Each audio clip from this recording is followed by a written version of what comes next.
एक बार एक किसान भगवान से बहुत ही नाराज हो गया।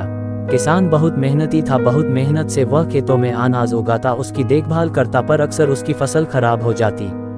कभी सूखा पड़ जाता, कभी बाढ़ आ जाती, कभी तेज धूप, कभी आंधी, कोई न कोई कारण बन ही जाता कि उसकी फसल खराब हो जाती। एक दिन वह किसान गुस्से में आसमान की ओर देखकर भगवान से कहा, हे ईश्वर, आपको लोग सर्वज्ञता मानते हैं कि आप सब जानते हैं, कहते हैं कि आपके इच्छा के बिना एक भी पत्ता नहीं हिलता, पर मुझे तो लगता है कि आप छोटी सी छोटी बात भी नहीं जानते। आपको तो ये भी नहीं पता कि खेती बाड़ी कैसे करते हैं। अगर आप जानते होते तो हर समय जो बाढ़, आंधी और तूफान आते हैं वो कभी नहीं आते। आप नहीं जानते कि कितना नुकसान उठाना पड़ता है हम किसानों को।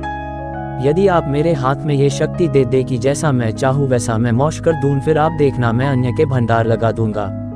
भगवान इस किसान के तीखे वाक्य सुनकर मुस्कुरा रहे थे और वह किसान के सामने प्रकट होकर बोले, मैं आज से तुझे ये शक्ति देता हूँ कि तुम अपनी खेतों पर तुम्हारी जैसी इच्छा ही तुम वैसा मौश कर दोगे। मैं बिल्कुल भी दखल नहीं दूंगा, तुम्हारी इच्छा से सब कुछ होगा। किसान बहुत खुश हो गया।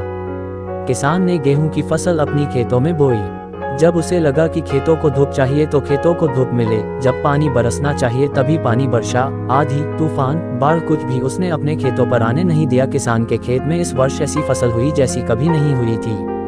हरी भरी लहलहाती फसल। मन ही मन वह बहुत खुश हो गया और सोचने लगा, अब सबूत के साथ दिखाऊंगा भगवान को कि इसे कहते हैं शक्ति का सही उपयोग। मेरी सफलता देखकर उन्हें अपनी नियम जरूर बदलने पड़ेंगे। कुछ दिन गुजरे, फसल कटने को तैयार हो गए। किसान बहुत उत्सुकता के साथ फसल को काटने लगा, पर जैसे ही उसकी नजर गेहूं की बालियों पर गया तो उसने अपना सिर पीट लिया और वह रोने चिल्लाने लगा। गेहूं की एक भी बाली के अंदर गेहूं का दाना नहीं था, सारी बालियां अंदर से खाली थी। किसान बहुत दुखी हो गया। उसने भगवान को रोते हुए फिर पुकारा, हे प्रभु, तुमने ये मेरे साथ क्या किया? क्या तुमने मुझे कोई सजा दी? भगवान बोले, पुत्र, ये तो होना ही था। तुमने पौधों को संघर्ष करने का मौका ही कहाँ दिया? ना तो तुमने उन्हें आंधियों से जूझने दिया, ना तेज बारिश से सहने दिया और ना ही धूप में तपने दिया। एक भी चुनौती का सामना तुमने उन्हें नहीं करने दिया, इसीलिए सारे पौधे अंदर से खोखले रह गए। जब आंधी, तूफान, तेज बारिश और धूप पड़ती है तभी ये पौधा अपने अस्तित्व को बचाने के लिए संघर्ष करते हैं, और इसी संघर्ष से एक बल पैदा होता है जिसमें शक्ति होती है, ऊर्जा होती है। और यही ऊर्जा पूर्ति तेरे गेहूं के दानों की तरह जो नहीं फूटी, तूने उन्हें कठिन परिस्थितियों से गुजरने ही नहीं दिया जहां उनके अस्तित्व का जन्म होता। सारे बालियां इसीलिए खाली है, इसमें एक भी गेहूं का दाना इसलिए नहीं है क्योंकि तुमने अपने पौधों को संघर्ष कराया ही नहीं। याद रखिए, स्वर्ण में सवर्णीय आभा तभी आती है जब वह आग में तपने, गलने और हथौड़े से पीटने जैसे संघर्षों से गुजरता है।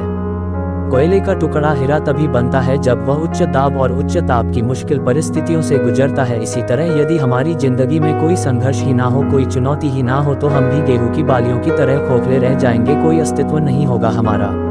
विपरीत परिस्थितियां, चुनौतियां, समस्याएं हमें और अधिक निखारती है। यदि जीवन में कठिन परिस्थितियां और चुनौतियां आए तो घबराना मत, बल्कि सामना करना।